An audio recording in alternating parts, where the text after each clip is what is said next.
Welcome to the accounting cycle. Let's get started. Recall from prior modules that the accounting cycle starts with a decision maker engaging in an economic event. That economic event is captured by the accounting system, and then the accounting system produces accounting information, and that accounting information is provided back to the decision makers. We're going to take a more careful look about what goes on inside the accounting system and how it captures the economic events. For example, if we borrow $10,000 from the bank, that's an economic event. The accounting system needs to capture that economic event so that it's properly reflected in the accounting records. The first step in capturing that economic event is to analyze the event. In this case, we're borrowing $10,000 from the bank. We're receiving cash is an asset, and we're promising to pay back in the future. And that promise to pay back in the future represents a liability. The first step in the accounting cycle is to analyze the economic event. Once we've analyzed the economic event, step number 2 is to record that economic event in the journal. To record the economic event of borrowing $10,000 from the bank in the journal, we debit cash and we credit notes payable. The third step in the accounting cycle is to post to the ledger. Recall that the journal is a chronological listing of all the transactions, and the ledger puts all the transactions affecting a particular account together.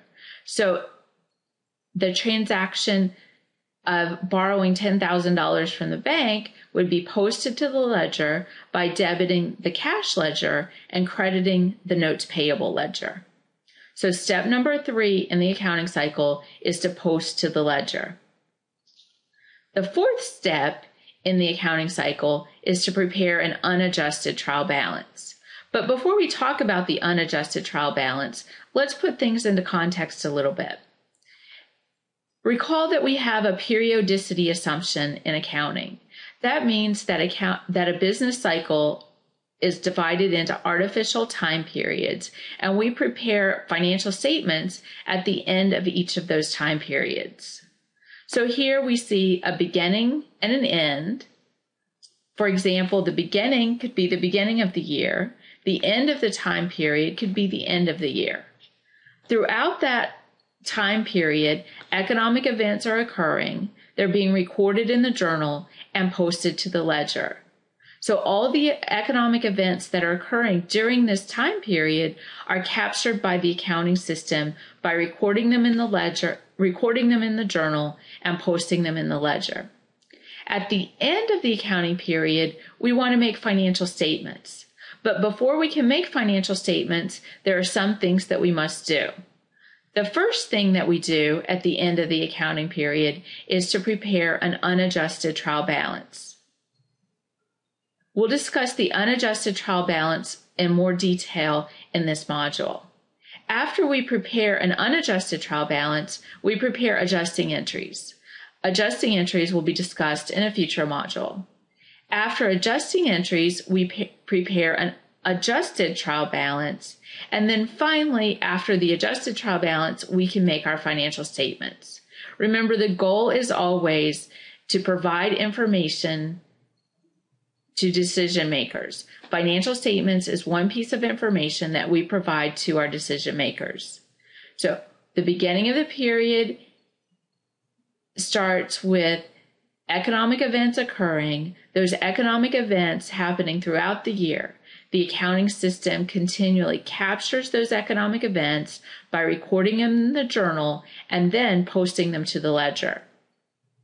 At the end of the accounting period, we're ready to make financial statements. But before we can make financial statements, we have to prepare an unadjusted trial balance, then adjusting entries, then an adjusted trial balance, and finally financial statements.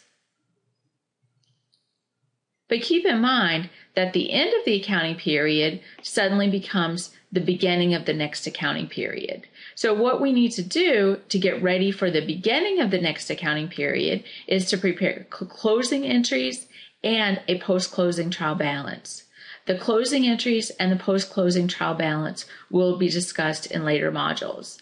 Once we've prepared our post-closing trial balance, then we're ready for the beginning of the next accounting period.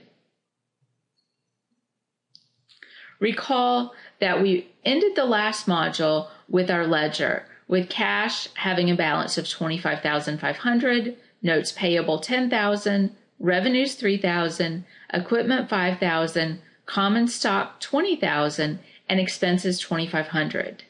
To prepare an unadjusted trial balance, we're simply going to transfer the balances in our ledger account to our trial balance. An unadjusted trial balance consists of all of the accounts and their ending balances. So we see first our cash account has a balance of $25,500, and our equipment account has a balance of $5,000. Then we see our notes payable is added to our unadjusted trial balance, and it reports a credit balance of $10,000. Our revenues are added to our trial balance, and it has a credit balance of $3,000. We also have our common stock with a balance of $20,000 and our expenses with a debit balance of $2,500. The unadjusted trial balance is a list of all of the accounts in our accounting system with balances.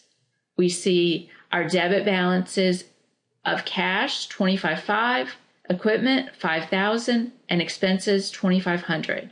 Our total debits are equal to $33,000. We also have our credit balances in notes payable, common stock, and revenue. Our credits also add up to $33,000. The trial balance includes the ending balances for all accounts, and it proves that total debits are equal to total credits. So now let's review. The accounting cycle consists of the following steps. First, we analyze the economic event. After we analyze the economic event, we record the economic event in the journal. After recording in the journal, we post to the ledger. Then we prepare an unadjusted trial balance.